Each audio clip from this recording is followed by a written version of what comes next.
On the part of the Senate, the joint session is hereby called to order. On the part of the House of Representatives, the joint session is called to order. Please remain standing for the singing of the Philippine National Anthem to be led by Ms. Lara Marie Moscardon Maige.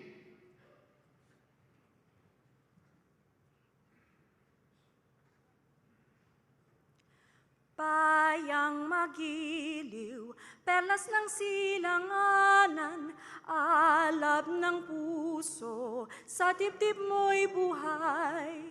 Lupang hinirang, duyan ka ng magiting, sa manlulupig, di ka pasisiil, sa dagat at bundok, sa simoy at sa langit mong bughaw. May dilag ang tula at awit sa paglayang minamahal, ang kislap ng watawat mo'y tagumpay na nagniningning. Ang bituin at araw niya kailan pa may di magdidilim. Lupa ng araw ng luwalhatit pagsinta, buhay ay langit sa piling mo.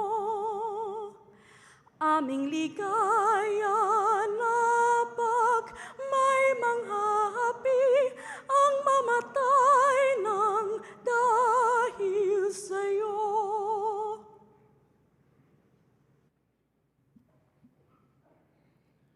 Please remain standing for the nation's prayer. Kindly bow your heads in prayer. O Diyos na makapangyarihan, manlilikha, tagapagbigay buhay at tagapagligtas. Salamat po sa inyong paggabay sa buong sandaigdigan, lalo na sa pagkalinga sa sangkatauhan mula sa dumating na pandemya. Maraming salamat sa mga pagbibiyayang patuloy ninyong ibinibigay sa aming minamahal na bayang Pilipinas.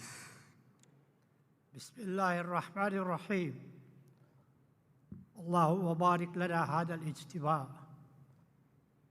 Sa pagtitipong ito, kasihan niyo po kami ng inyong banal na diwa at liwanag upang ang gawin ito ay magbunga ng ginhawa at kasiyahan sa pang-araw-araw na gawin ito, araw-araw na buhay na sambayanan.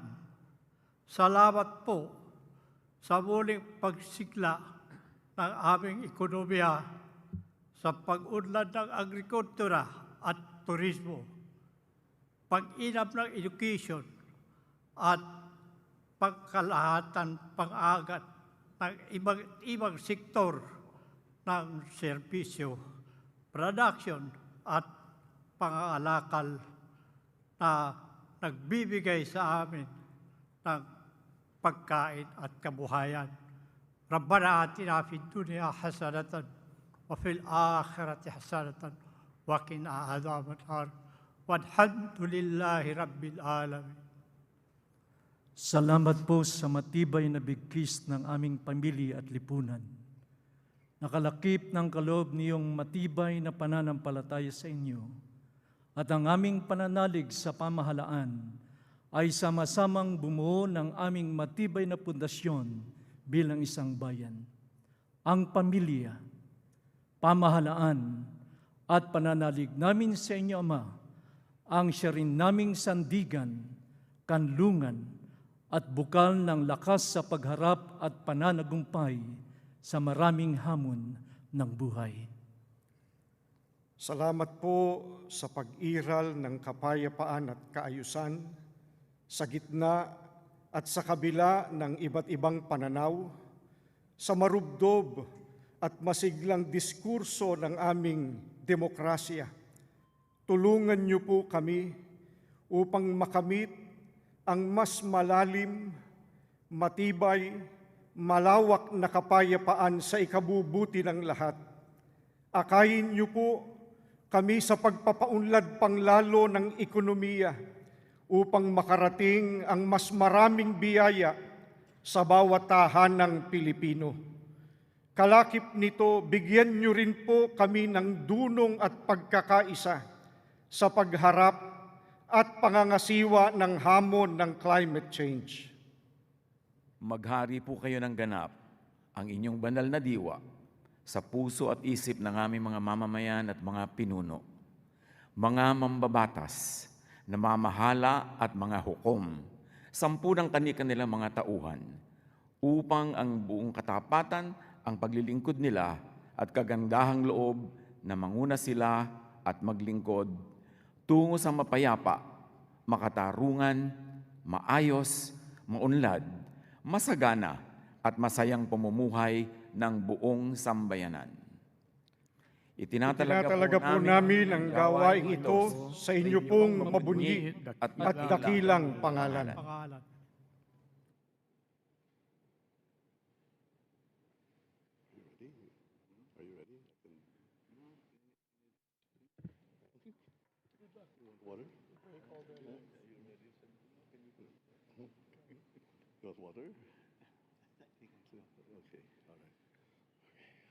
Ladies and gentlemen, honorable members of Congress of the Philippines, His Excellency Ferdinand Romualdez Marcos Jr., President of the Republic of the Philippines.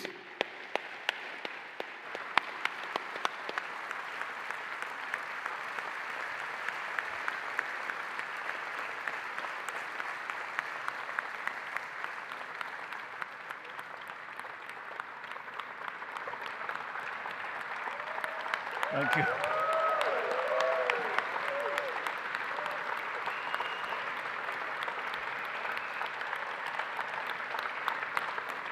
Thank you. Thank you very much. Allow me to greet Vice President Sara Zimmerman Duterte, the former presidents, our former presidents, President Joseph Ejercito Estrada and President Gloria Macapagal Arroyo, Senate President Juan Miguel Zubiri, and the honorable members of the Senate, House Speaker Ferdinand Martin Romualdez, and the honorable members of the House of Representatives, Chief Justice Alexander Gismundo, and the honorable justices of the Supreme Court, His Excellency, Most Reverend Charles John Brown, and the esteemed members of the Diplomatic Corps, Executive Secretary Lucas Bersamin and the members of the Cabinet, First Lady Luis Araneta Marcos,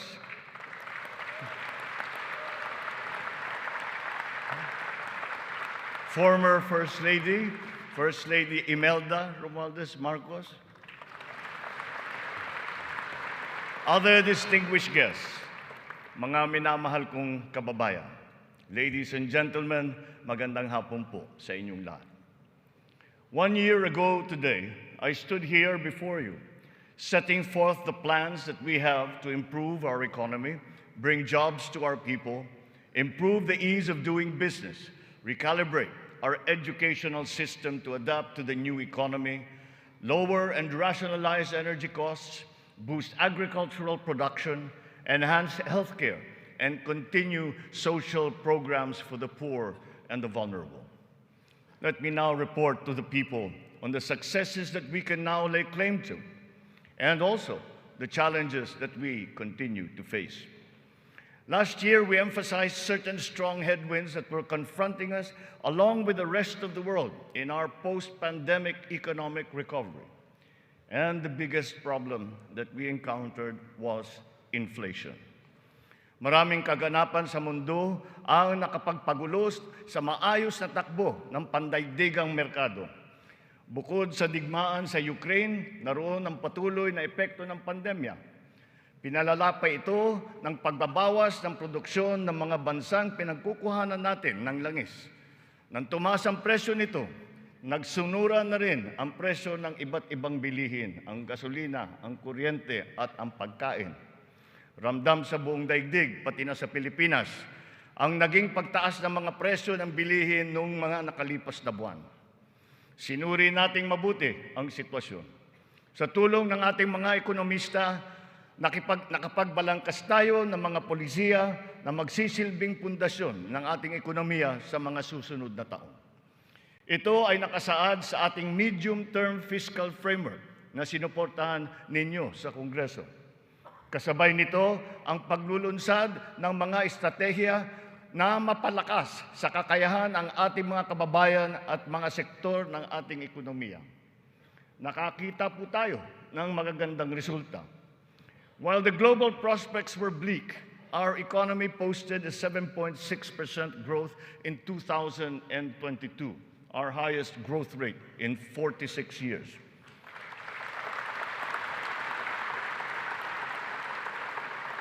For the first quarter of this year, our growth has registered at 6.4%.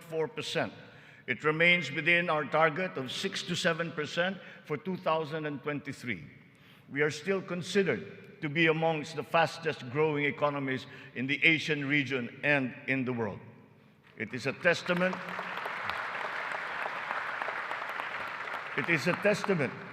to our strong macroeconomic fundamentals. Our financial system, the nerve center of our economy, remains strong and stable.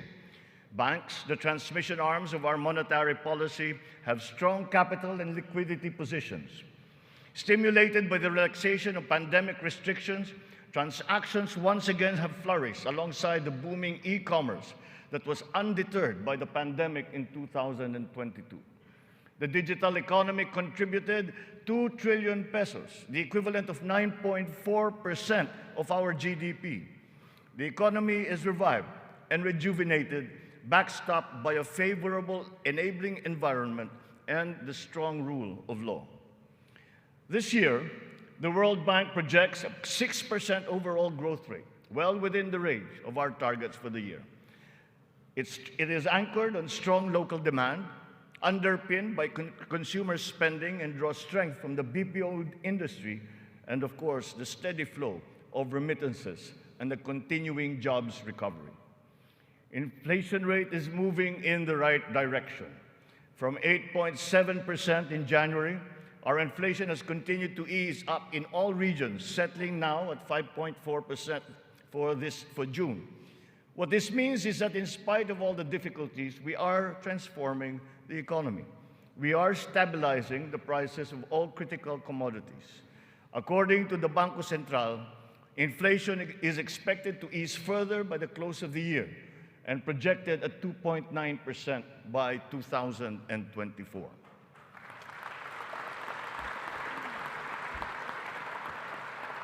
On matters of the economy, there are many things over which we have no control.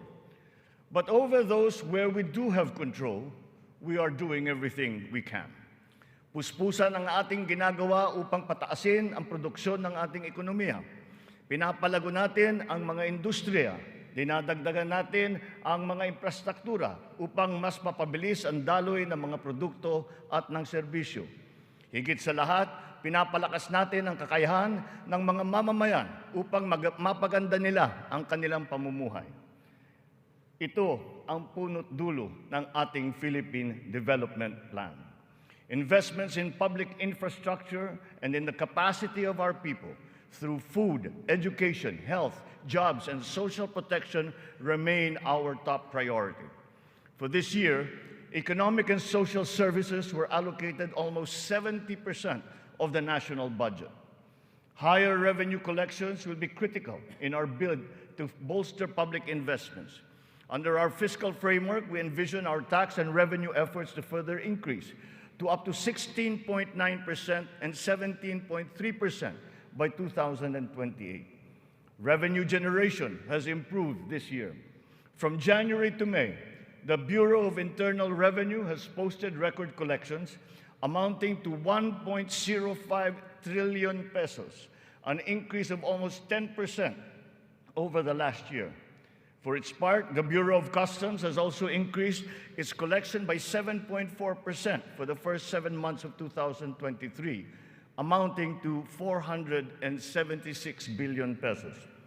Since July 2022, we have seen increased revenues from PAGCOR of 47.9% and from the PCSO of 20%.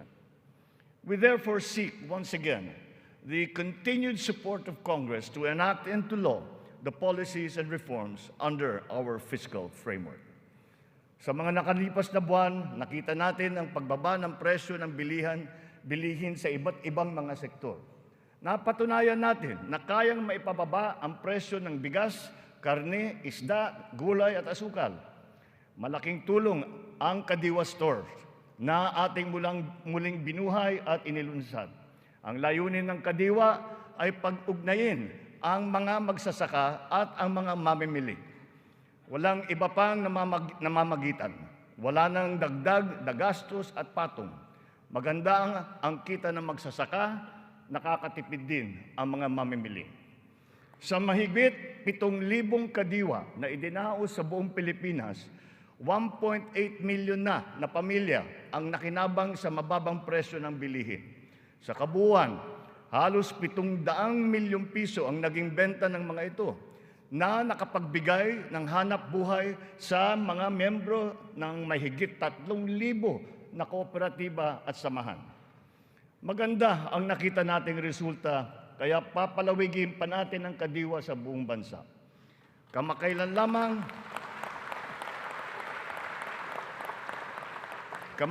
lamang ay nagsanib puwersa na ang mga ahensya ng pamahalaan upang lalo pang patibayin ang Kadiwa. Katuwang natin dito ang buong sektor ng agrikultura at ang lokal na pamahalaan. Our aim is to boost our local agricultural production through consolidation, modernization, mechanization, and improvement of value chains, augmented by timely and calibrated importation as needed. Nakita nating tumaas ng 2.2% ang sektor ng agrikultura sa unang 3 buwan ng taong ito. In our quest for food security, our methods are now more guided by science and the balance of nature, so that production is both sustainable and responsible, benefiting both this and future generations.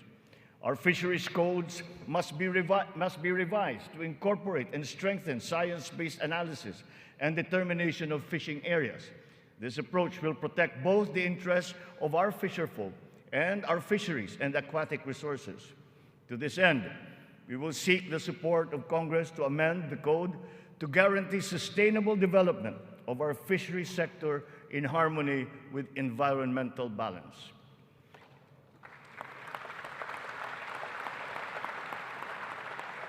Ipinagbubuklod natin ang mga magsasaka sa pamamagitan ng farm and fisheries clustering at mga livestock multiplier farms.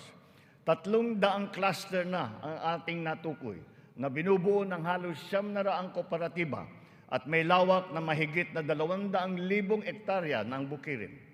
Upang mas mapabilis at mas mapadali ang pagbuo ng kooperatiba, kakailanganin natin ang suporta ng Kongreso na maamyendahan ang Cooperative Code. Sa pamamagitan nito, unti-unting lalakas ang kanilang produksyon at puwersa sa merkado. Totoo ang kasabihan, mas malapas basta't sama-sama. Pinapalawak natin ang kanilang kaalaman sa makabagong mga teknolohiya at pamamaraan. Isa na rito ang paggamit ng biofertilizer na gawa sa Pilipinas at subok din at maaasahan. Sa balanced fertilizer strategy, gaganda ang ani ng mga magsasaka. Hindi na nila kailangan pang umasa sa mas mahal at imported na fertilizer. Bilang tulong sa mga magsasaka, namigay ang pamahalaan ng mahigit 28,000 mga makabagong makinarya at mga kagamitan sa iba't ibang dako ng Pilipinas. Sa ilalim ng iba't ibang mga programa ng kagawaran ng agrikultura, namigay ang pamahalaan ng mahigit na 50 milyong binhi ng palay, mahigit 1 milyong binhi ng mais, at sari-saring mga binhi ng gulay. Nagpamigay tayo ng mahigit 100,000 binhi ng nyug at nagpatanim sa halos 10,000 hektarya ng lupa sa buong bansa. Lahat ng mga binhing ito ay makabago, hybrid, at mataas ang kalidad. Sa naging pagtaas ng presyo ng gasolina at pataba, nagdala ng kaunting ginhawa ang mga fuel at fertilizer discount vouchers na ating pinamigay sa mga nahihirapang magsasaka. Ang mga natanggap nating donasyon na pataba mula sa China, pinimigay na natin kaagad sa kanila. Isa sa mga dahilan ng pagtaas ng presyo ay ang mga smuggler, mga hoarder at mga nagmamanipula ng presyo ng produktong agrikultural. Hinahabol at ihaabla natin sila.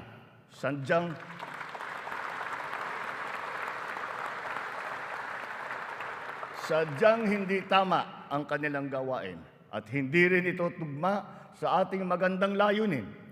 Pandaraya ang kanilang ginagawa. Napapahamak hindi lamang ang mga magsasaka, kundi tayo rin mga mamimili. Kaya hindi natin papayagan ang ganitong kalakaran. Bilang na ang mga araw ng mga smuggler at hoarder na yan.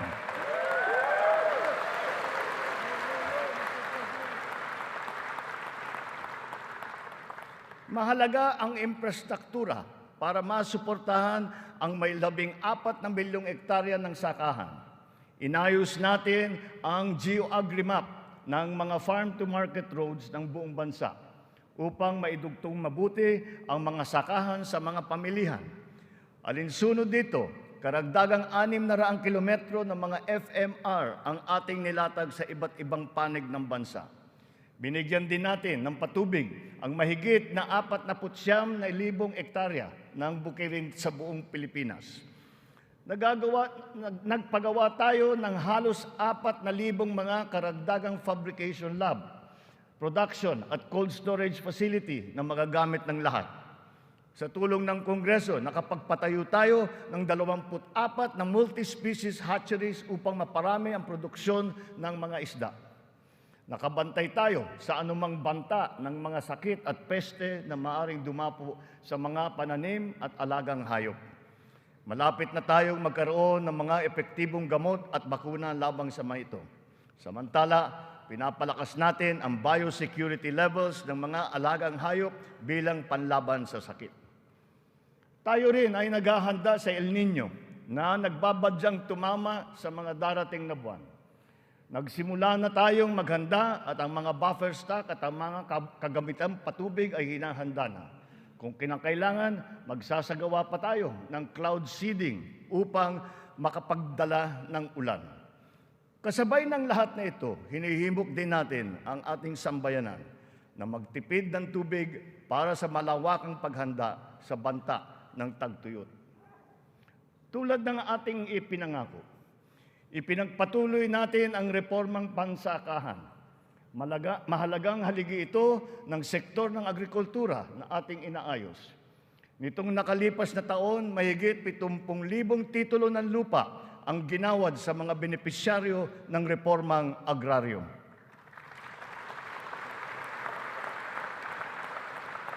Tamang-tama ang ating pagpapatigil ng mga bayarin ng mga benepisyaryo sa ilalim ng ating nilagdaan EO number 4. Isang taon mula nung aking unang SONA na isabatas na ang bagong Agrarian Emancipation Act.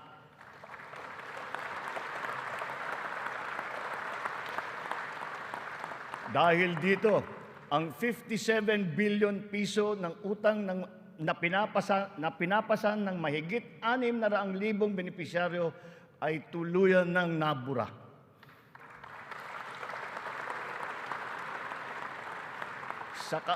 Sa ngalan ng mga magsasakang ito at ang kanilang mga pamilya, maraming salamat muli sa ating mga mambabatas.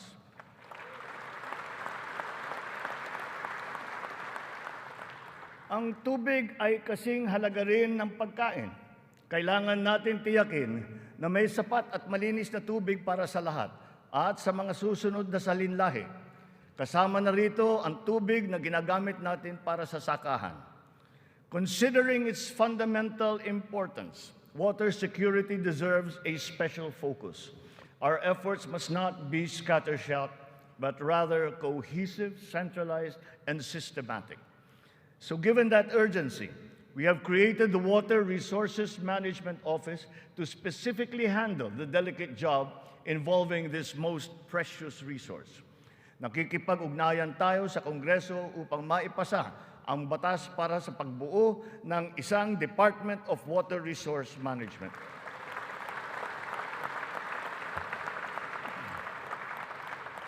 This year, we have allocated 14.6 billion pesos for water supply projects, which will benefit communities all over the country.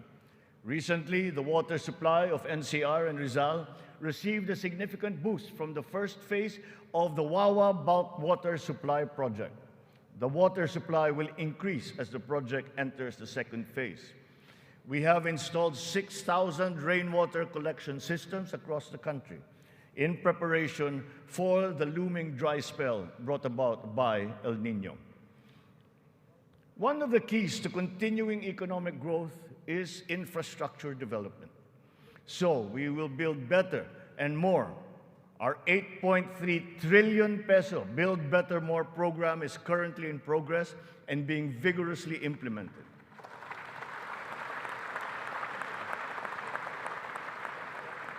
Ang buong bansa ay makikinabang sa 174 na proyekto sa ilalim ng programang ito. Hindi lamang natin pinapagpatuloy ang mga nasimulan ng mga proyekto, lalo pa natin pinapalawak. Kaya naman, ang 123 proyekto dito sa Build Better More program ay bago. The flagship projects cover investments in the areas of physical connectivity, water resources, agriculture, health, digital connectivity, and energy. Physical connectivity infrastructure, such as roads and bridges, seaports, airports, mass transport, account for 83% of this program. Our infrastructure spending will stay at 5 to 6% of our GDP.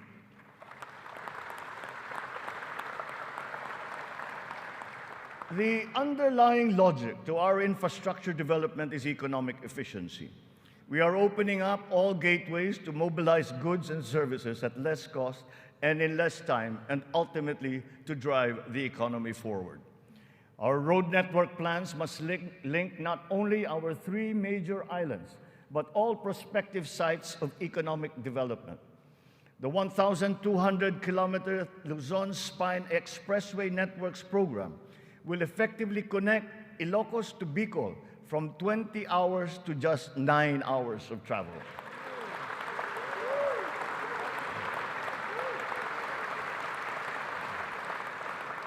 Under the Mega Bridge program, 12 bridges totaling 90 kilometers will be constructed, connecting islands and areas separated by waters.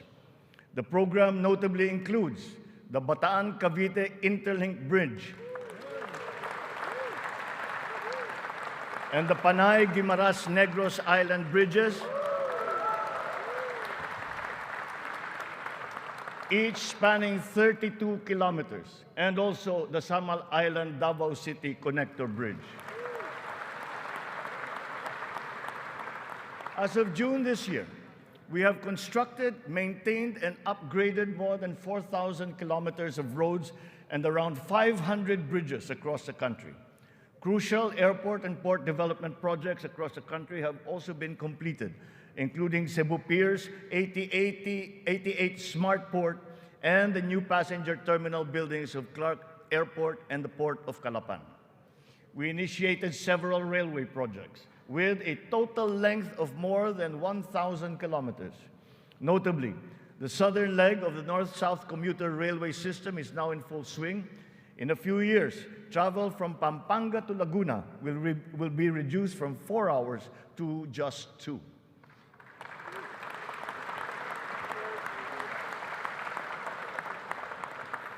Intermodal connectivity will also be a primary consideration.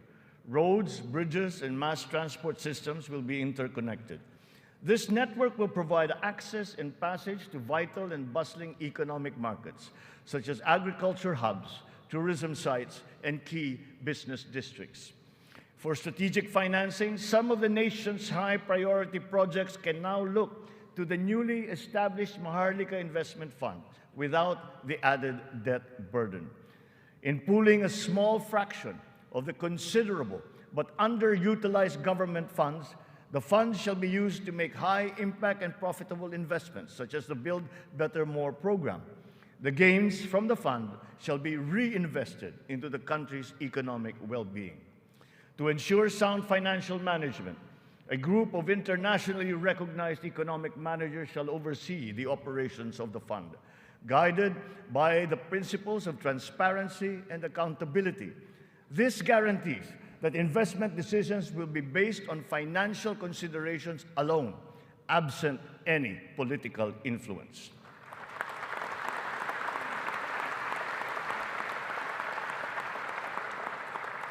The funds for the social security and public health insurance of our people shall remain intact and separate.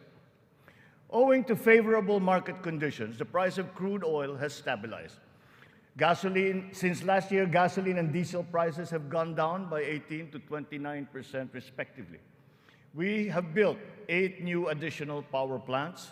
This brings to 17 the total number of power generation facilities that have been switched on across the country since last year, substantially increasing our energy production by 1,174 megawatts.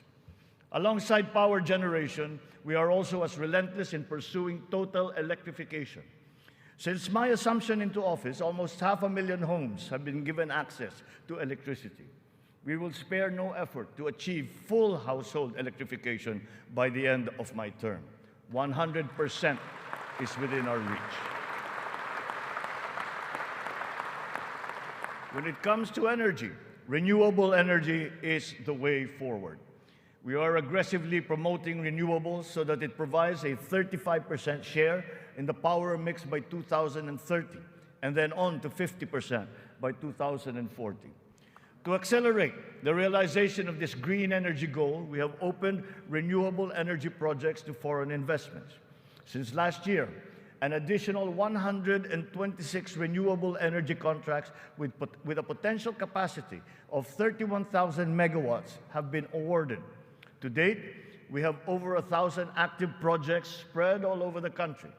299 of these are solar, 187 are wind, 436 are hydroelectric, 58 biomass, 36 geothermal, and 9 are ocean-powered. The Malampaya project has been a boon to our country, energizing 20% of Luzon. The renewal of the contract guarantees continued revenues and energy production for another 15 years. But aside from Malampaya, we will also push for more gas exploration in other parts of the country. The national government has also partnered with the BARM in regard to energy exploration and development, and also its utilization within its territorial jurisdiction. We therefore expect to see renewed investor interest in its promising sites. We finally have a unified national grid with the interconnection of the Luzon, Visayas, and Mindanao grids. The one grid, one market will enable more efficient transfers and more competitive pricing of electricity throughout the country. However, 68 grid connections are much delayed, according to the ERC's count. We are conducting a performance review of our private concessionaire, the National Grid Corporation of the Philippines. We look to NGCP to complete all of its deliverables, starting with the vital Mindanao, Visayas, and Cebu Negros Panay interconnections. Habang pinapabuti natin ang lagay ng ekonomiya, pinapalakas din natin ang kakayahan ng Pilipino. Ito ay sa pamamagitan ng mahalagang armas ng edukasyon, magandang kalusugan at trabaho. Malaking bahagi ng pondo ng pamahalaan ay inilaan para sa mga ito. Sa ating pagtahak sa kaunlaran, walang mamamayang Pilipino ang maiiwanan. Para sa atin, ang bawat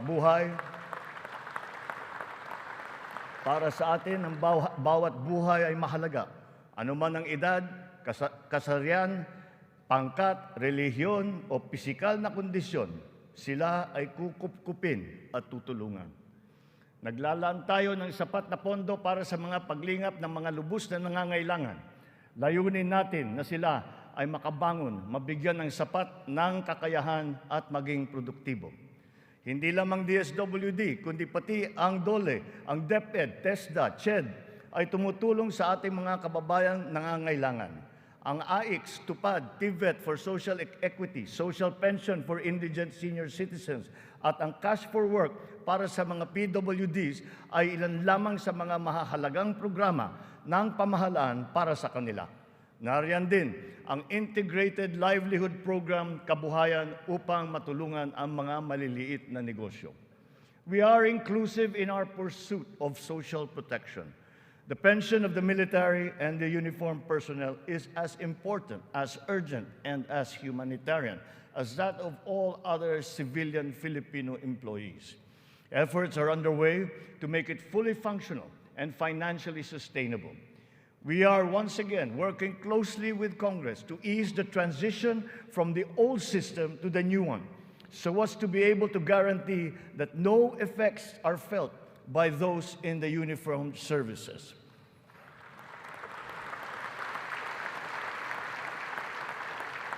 Nagsisimula ang lahat sa edukasyon. Ito ay para palakasin ang isip at kakayahan ng bawat Pilipino. Ang ating butihing Vice Presidente, na kalihim din ng kagawaran ng edukasyon, ay tumutulong upang tiyakin na ang bawat batang Pilipino ay mabibigyan ng nararapat at kalidad na edukasyon.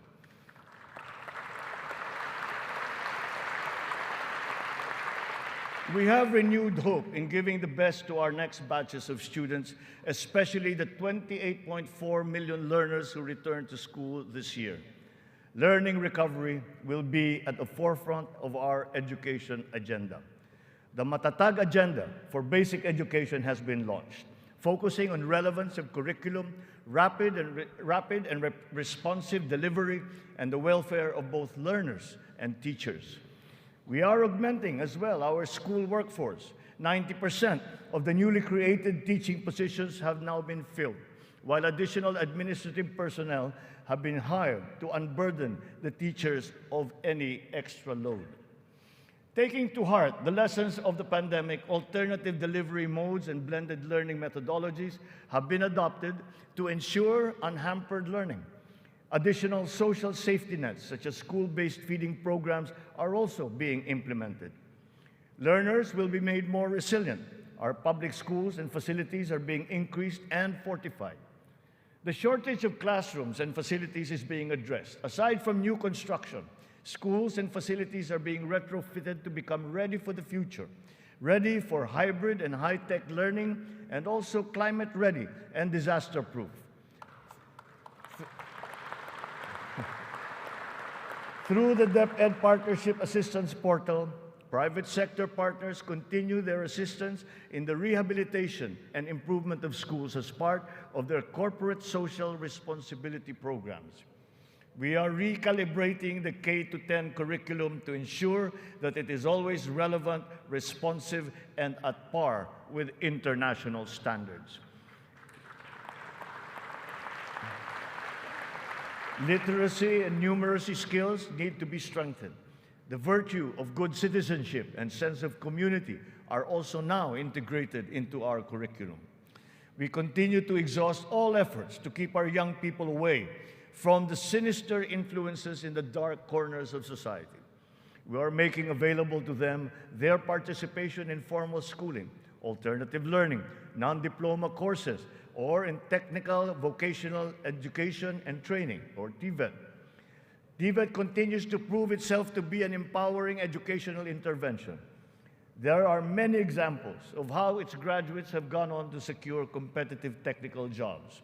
Since last year, more than 1 million Filipinos graduated from the TVET, one-third of whom were TESDA scholars. More and more of our higher education institutions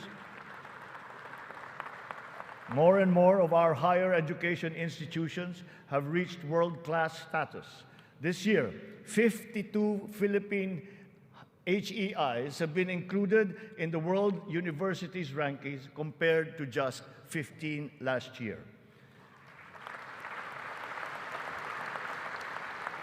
We will not let a student's financial constraints be an hindrance to his or her education. We have activated social safety nets, such as skills development training and youth employment programs.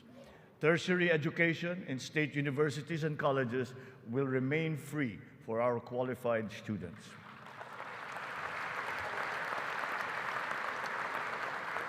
Last year, out of the 4.1 million enrolled college students, almost 50% were beneficiaries of the country's free higher education under the Universal Access to Quality Tertiary Education program. Deserving and talented students without the financial capacity to attend school will not be left behind in this education agenda. A culture of innovation, working hand in glove with a culture of entrepreneurship, must be fostered. This is Philippinovation. Science and technology, especially R&D, will be at its foundation.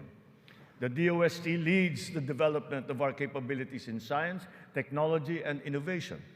Science and technology-related scholarships are made available for the talented and technically gifted students from high school all the way to graduate school. To address the challenge of staying at the cutting edge of technology, 44 renowned Filipino scientists in diverse areas of expertise have returned home under the Balik Scientist program. They will undertake research in various priority fields and will be supported by upgraded facilities and R&D funding.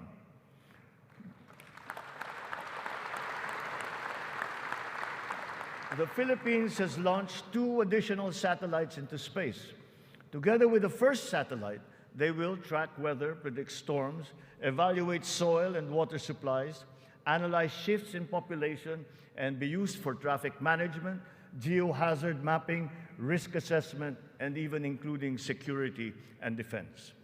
Science, technology, and innovation will drive the quality and competitiveness of our workforce, as well as our manufacturing, export, creative, and service industries, in existing markets and in new ones waiting to be explored.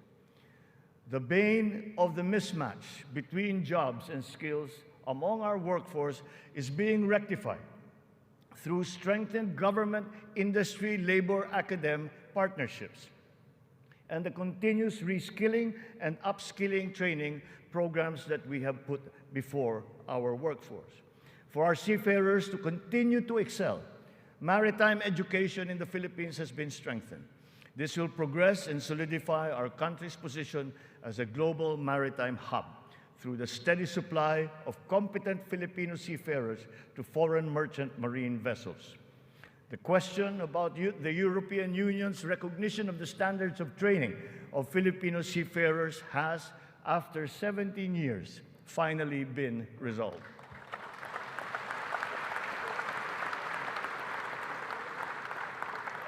This development now effectively maintains the Filipino seafarers' distinct competitive advantage in the global shipping labor market. To address the current shortage of healthcare professionals in our country and to help us achieve our goal of universal healthcare, we are greatly expanding our medical and nursing education programs. We will push the envelope even further.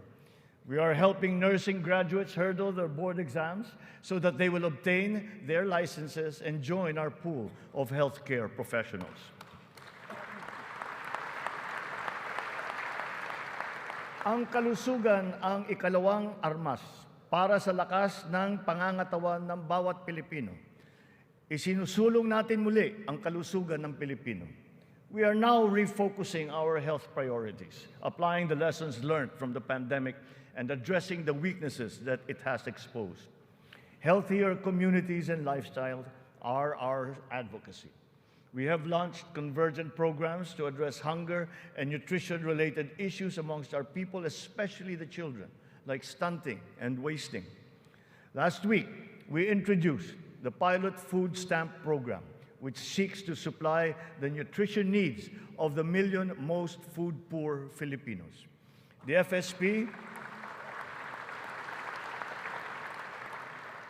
FSP shall complement our nutrition continuity programs, such as the First 1,000 Days program, which ensures nourishment for the first 3 years of a child's life.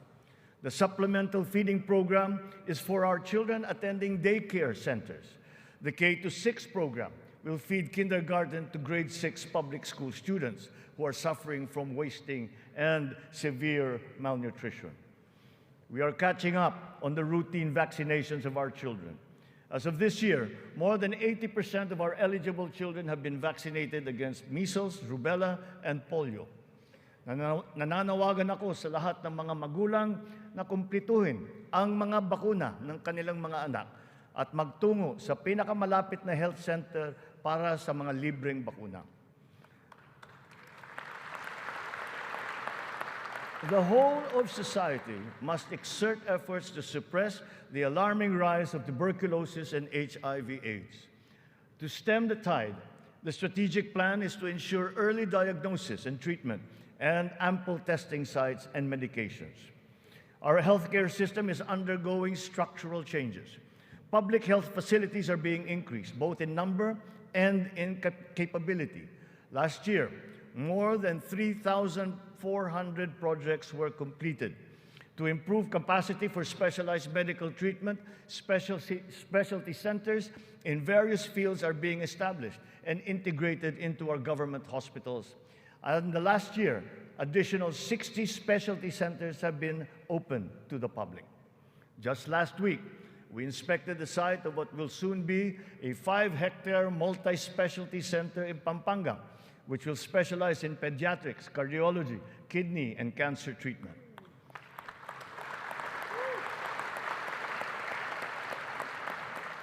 We are working for a more direct, efficient delivery of services through integrated primary care providers and networks in partnerships with the LGUs and our partners in the private sector. These shall, of course, be supported by what is now a better and more efficient PhilHealth. Ang presyo ng mga mahalaga at pangunahing gamot ay bumaba ng humigit kumulang ng 40%. Mayroon ding iba na bumaba na hanggang 70%.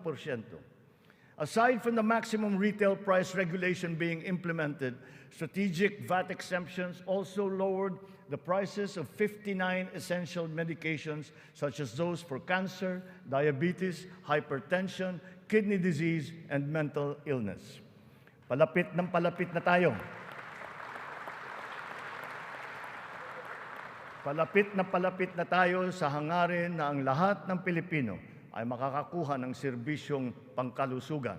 Sa ngayon, mahigit 93% na ang kasapi sa PhilHealth. Sa pinagandang konsulta package ng PhilHealth, 21 klase ng mga gamot at 13 laboratory service ang ibibigay ng libre. Ngayon, meron na tayong mahigit 2,000 konsulta center sa buong bansa. Ang bilang na ito ay mas marami ng 35% mula nung nakalipas na taon. Upang mas lalo pang makatulong sa mga pasyente, ang dating 70 libreng dialysis session ay inakyat na natin sa 156.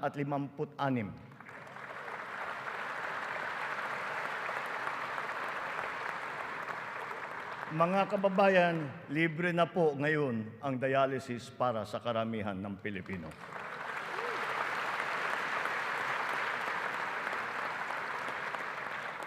Noong nakalipas na taon, mahigit 3.4 milyon na Pilipino ang nabigyan ng tulong sa ilalim ng Medical Assistance for Indigent Patients program ng DOH. Tinutugunan natin ngayon ang ating kakulangan sa mga doktor at mga nurse sa pamamagitan ng mga reforma sa edukasyon, patuloy na pagsasanay at paniniguro sa kanilang kapakanan. Naglagay po tayo ng doktor sa halos 200 munisipyo sa bansa. Lalagyan natin din ng doktor ang natitirang 19 na bayan na wala pang doktor. Upang masuklian naman natin ang naging sakripisyo ng ating mga health workers sa pribado at pampubliko ng mga ospital nung nakaraang pandemya, ipapamahagi na sa kanila ang kanilang COVID Health Emergency Allowance at iba pang mga nabimbing benepisyo.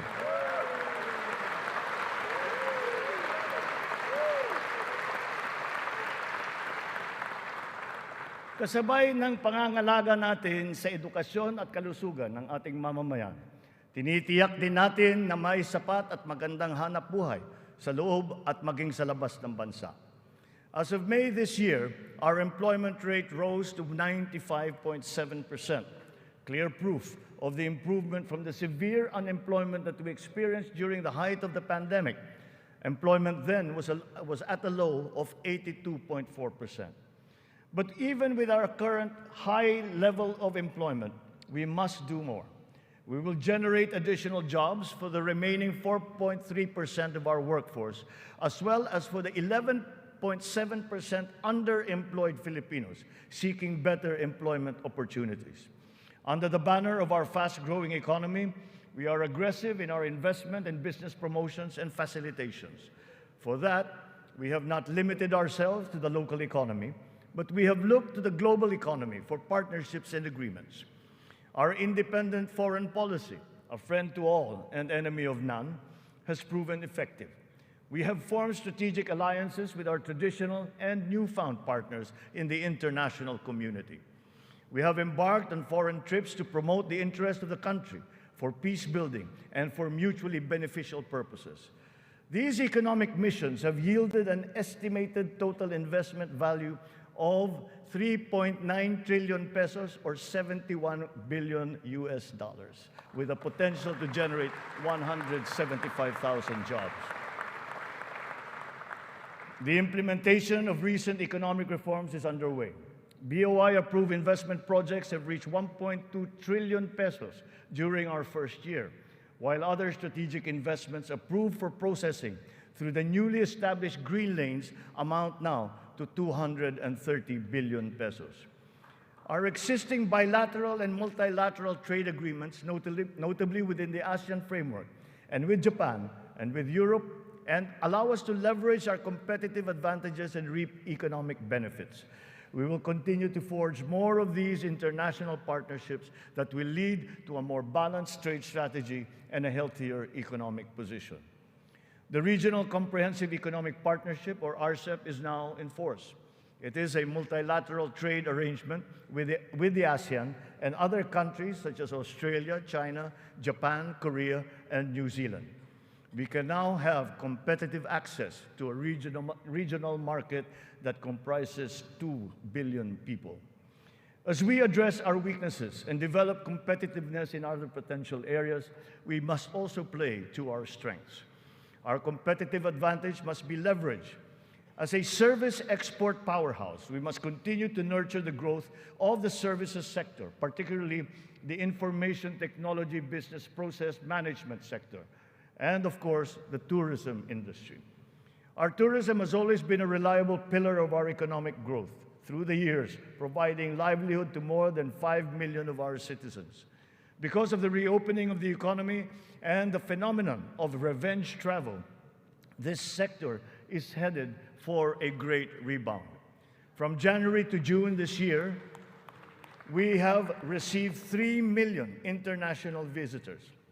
This number is already 62% of our 4.8 million target for the entire year. Mga kababayan, ang lahat ng mga ginagawa nating ito ay magbibigay bunga sa libu-libong hanap buhay para sa ating mga kababayan.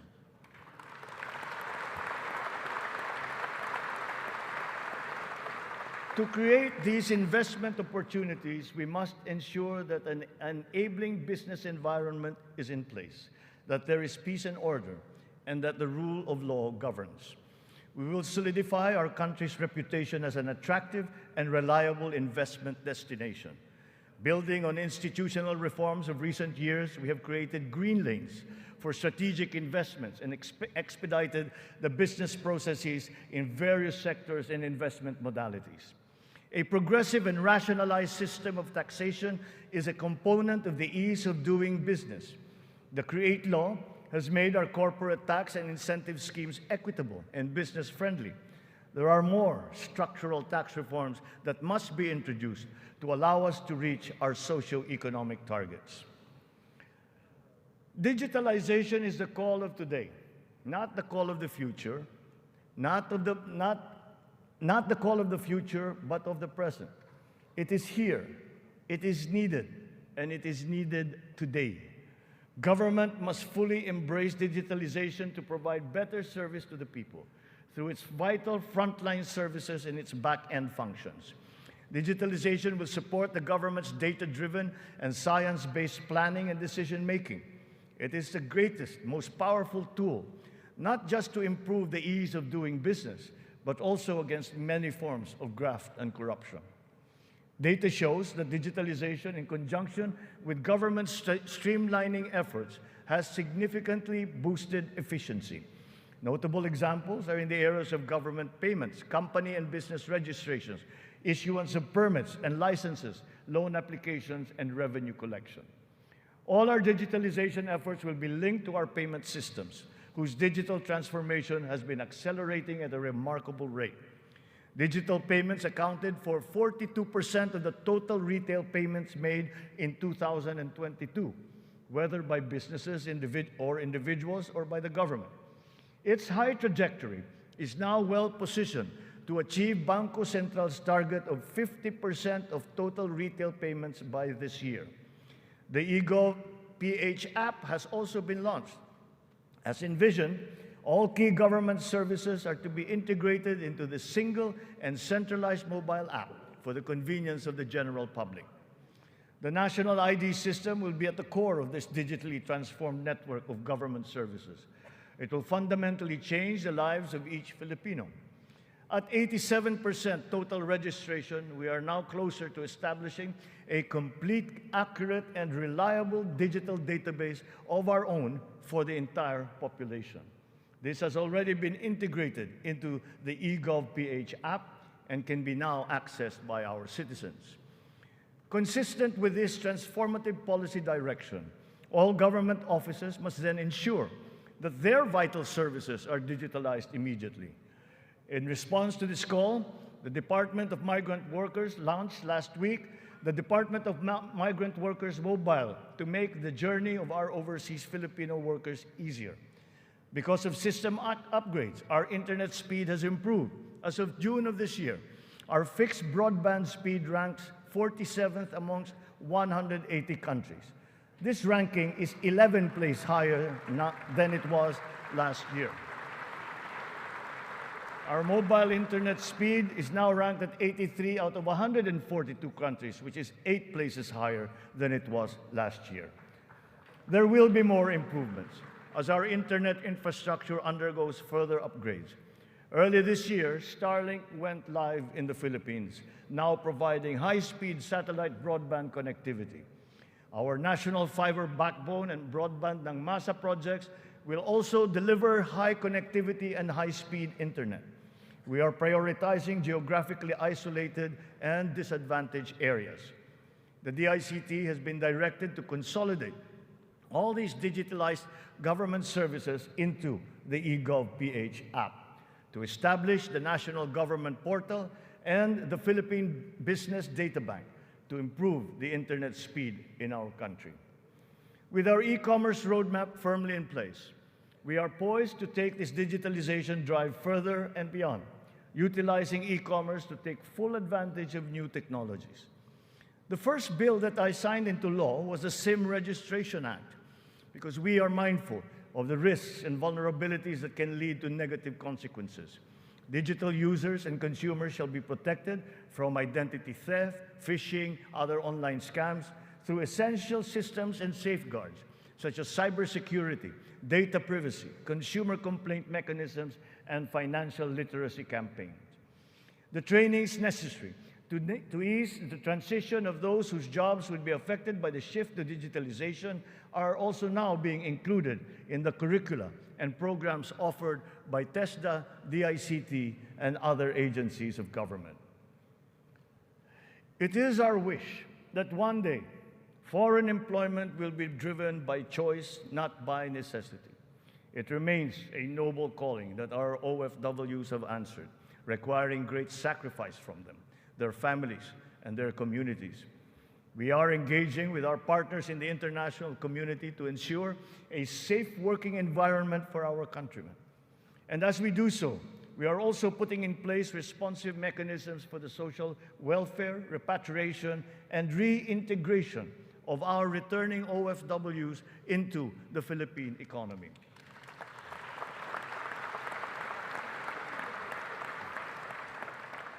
As the world economy reopens, we are witnessing a rise in overseas Filipino deployment.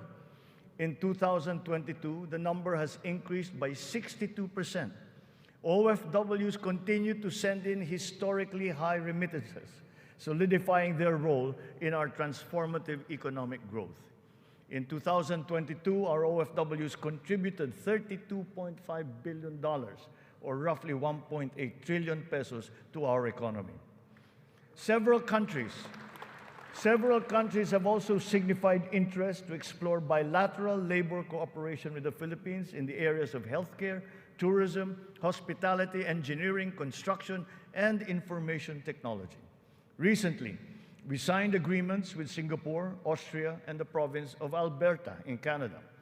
Our priority is to ensure that the principles of ethical recruitment, fair employment, and the safe and orderly migration of our people are embodied in our agreements with other countries.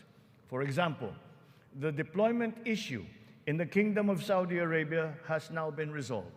And as of today, 70,000 of our OFWs have already been deployed to Saudi Arabia for employment.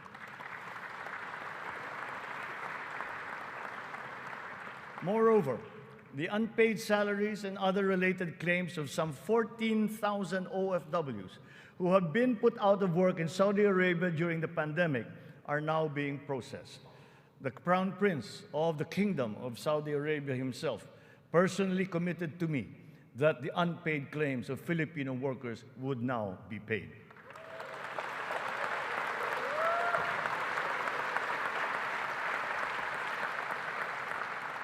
The continued employment of some 50,000 workers and the deployment of many more Filipino seafarers aboard EU vessels has also been assured. The lesson for us is that our education and skills training must always be attuned to the high, exacting, and constantly evolving global standards. Sa pagsusumikap ng mga mamamayan, walang hindi kakayanin. Kahit ang mga matatayog na pangarap ay maaabot, kasama ang inaasam na tahanan. Katuwang natin ang lokal na pamahalaan at pribadong sektor upang matulungan ang Pilipino sa pangangailangan ng pabahay. Patuloy ang serbisyo ng Pag-ibig Fund upang makatulong sa kanyang 15 milyong membro para makabili ng bahay. Sa nakarang taon, mahigit 100,000 ang kumuha ng housing loan sa Pag-ibig na nagkakahalaga ng 117 billion na piso. Ito ang pinakamataas ng bilang sa buong kasaysayan ng Pag-ibig.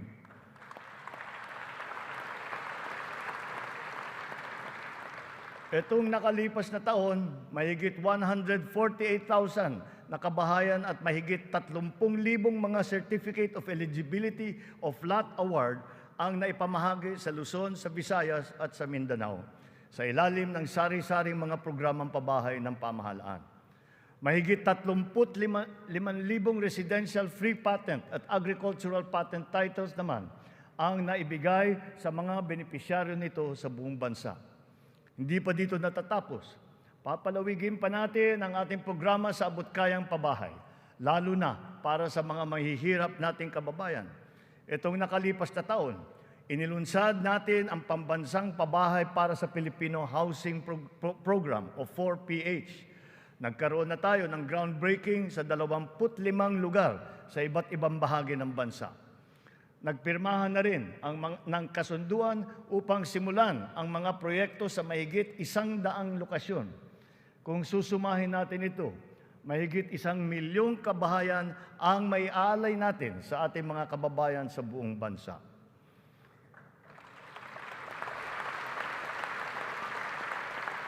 The building blocks of progressive, livable, and sustainable communities will never be complete without appropriate and responsible action to mitigate and to adapt to the effects of climate change. We can never lose sight of our responsibility to the future. The economic agenda cannot and will not ever be incompatible with our climate change agenda. Climate change is now an important criterion in our integral national policies, in planning, decision-making, up to the implementation of programs. The potential advantages of such enlightened policies extend to jobs and livelihood, with the unlocking of the development of the green and blue economies. We have learned many painful lessons from past disasters, but we continue to be alert and prepared in our disaster response. It has in fact been commented that sometimes we are over-prepared for such natural disasters. Well, to continue that, we are reorganizing our response teams to make them more adaptable, agile, and effective in times of calamities and crises, with a clear unity of command. Our evacuation centers are being upgraded to withstand the greater forces of the new normal of extreme weather, as well as other natural and man-made disasters. Furthermore, new evacuation centers are also being built, of which 55 have already been completed. We remain committed to global decarbonization goals and the reduction of our carbon footprint. We preserve and protect the treasure that is our forests. Their value to the environment, to the ecology, and the economy is incalculable. We have adopted the concept of the circular economy, using nature as our model. The aim is to keep raw materials in a closed loop. In our world with scarce resources, the circular economy allows us to fully use these resources, minimize waste, and reduce the need for new resources, just as it is in nature. Just like our climate change action, this new system requires the participation of all sectors of society, up to each individual citizen, for it to succeed. Only a whole of government and whole of society approach will enable us to do all of these. It is necessary to apply all the resources that are at hand if we are to progress as quickly as we need to. Collaboration is the key between and among government offices, and between government and the private sector, between industries and the academe, between government and international partners, and most importantly, collaboration between and among our populace. Kakailanganin natin ang tulong at kakayahan ng buong pamahalaan at ng buong bansa. And so we shall do the same for the next 5 years. We seek not only to become more effective, but more, to become truly transformative. This approach will be operationalized through the interagency cooperations, as well as through coordinated efforts between and among the 3 branches of government and the independent constitutional bodies. We have organized private sector advisory councils and national local mechanisms to establish the needed linkages. Once again, on this same principle, I urge the government to enact a new government procurement law and a new government auditing code.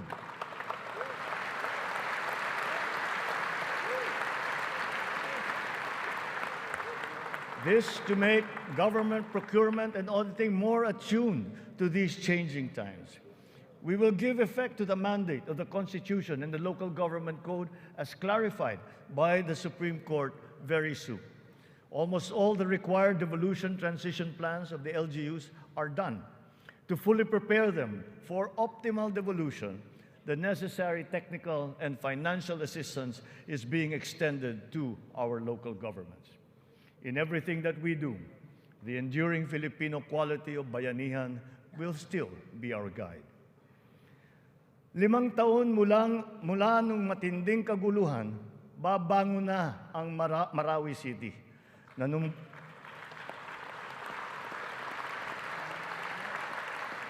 Nanunumbalik na ang sigla sa pamayanan, maraming proyekto ang nakumpleto at mga infrastrukturang naitatayo. Kasalukuyan na tayo nagpoproseso ng tulong pinansyal para sa mga biktima ng Marawi Siege upang sila ay makapagsimula muli. Naway mamayani ang pag-asa. Naway magpatuloy ang pagkakaisa, pagmamatyag at paghahangad ng kapayapaan at kaunlaran. We are proud of the progress that the BARM has taken. It will be self-governing. It will be self-governing, it will be progressive, and it will be effective. But this was only made possible because of the cooperation of all key groups. We talked to the local governments, the royal families, the MNLF, the MILF. We're all consulted and represented in this transition phase. The international community has also supported us in this smooth transition. Former adversaries are now partners in peace. Its functions have been defined, and its basic laws are now being written. Through the BARM, we have strengthened the nation's prospects for finally achieving sustainable progress anchored on a true and lasting peace in southern Philippines. We will continue to support the progress of the BARM, apace with our singular vision for all Filipinos.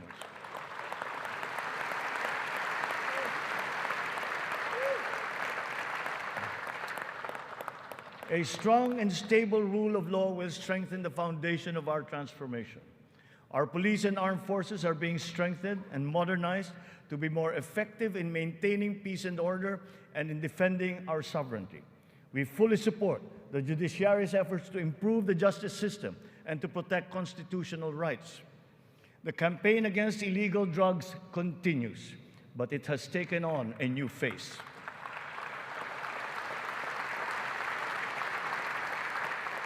It is now geared towards community-based treatment, rehabilitation, education, and reintegration to curb drug dependence amongst our affected citizenry. Last year, we launched the Buhay Ingatan, Droga'y Ayawan, or BIDA program, and established an additional 102 Balay Silangan Reformation Centers nationwide. We will relentlessly continue our fight against drug syndicates, shutting down their illegal activities,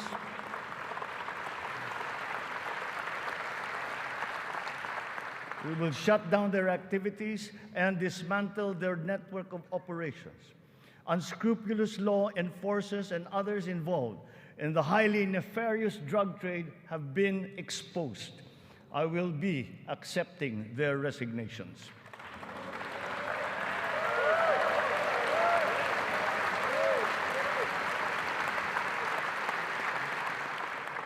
In their stead, we will install individuals with unquestionable integrity who will be effective and trustworthy in handling the task of eliminating this dreaded and corrosive social curse. We cannot tolerate corruption or incompetence in government.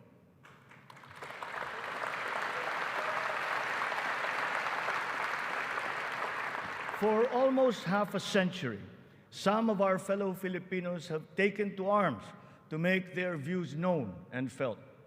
We are now at a point in our history when their armed struggle has evolved. We have now progressed together towards peace and development. We have incorporated capacity building and social protection into our reintegration programs to guarantee full decommissioning of former combatants. Through community development and livelihood programs, the barangay development and enhanced comprehensive local integration programs have been effective in addressing the root cause of conflict in the countryside. To complete this reintegration process, I will issue a proclamation granting amnesty to rebel returnees, and I ask Congress to support me in this endeavor.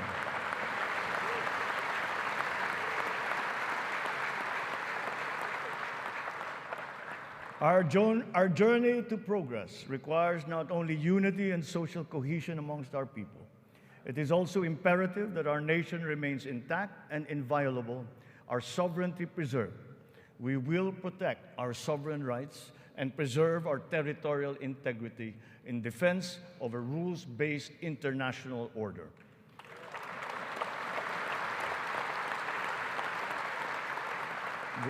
With our national interest paramount, we will always pursue constant dialogue and diplomatic approaches to the resolution of any issue that may arise.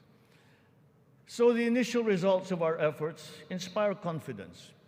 Let us continue to be relentless in our aspiration of peace and progress. This has not been the work of a single person, neither a single branch of government, nor even the whole government acting alone.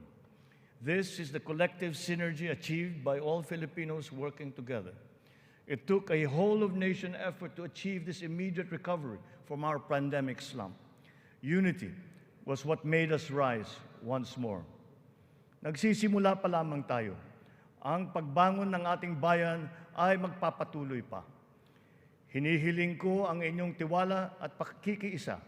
Sa ganitong paraan, makakamtan natin ang ating tanging hangarin, ang maginhawa, matatag at panatag na buhay para sa lahat ng Pilipino.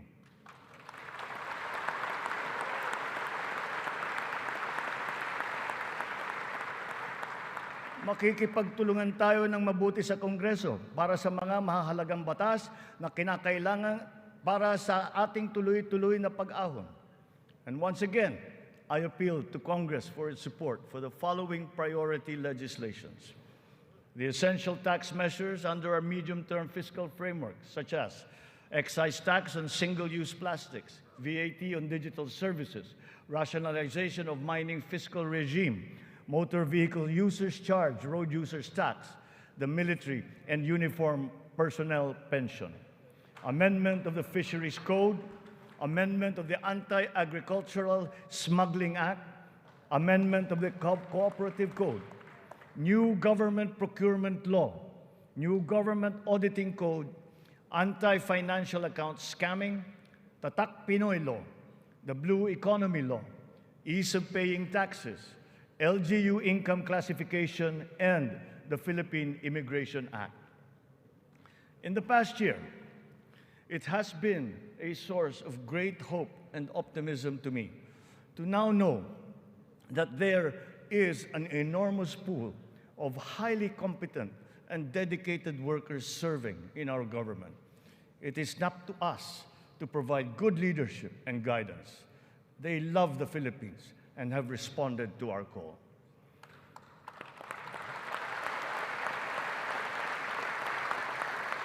I have stated before that my confidence in our future was grounded in our world-class quality workforce, be they the farmers in the field, corporate giants, government officials, school teachers, health workers, or employees. That confidence has been further buoyed by the demonstration of love for the Philippines. Every Filipino has unanimously risen to the challenge that we have made to them to be part of our nation's future. Handa silang maghandog ng tulong dahil mahal nila ang kanilang kapwa Pilipino at mahal na mahal nila ang Pilipinas. And thus, with this in my heart, I know that the state of the nation is sound and is improving. Dumating na po ang bagong Pilipinas. Maraming salamat po sa inyo.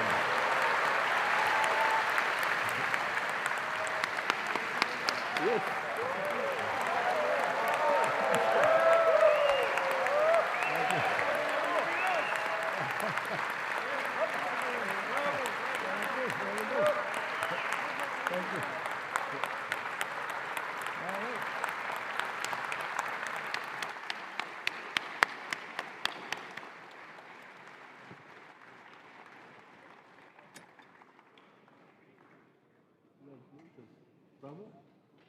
Congratulations, boss. Go for Lord's legs.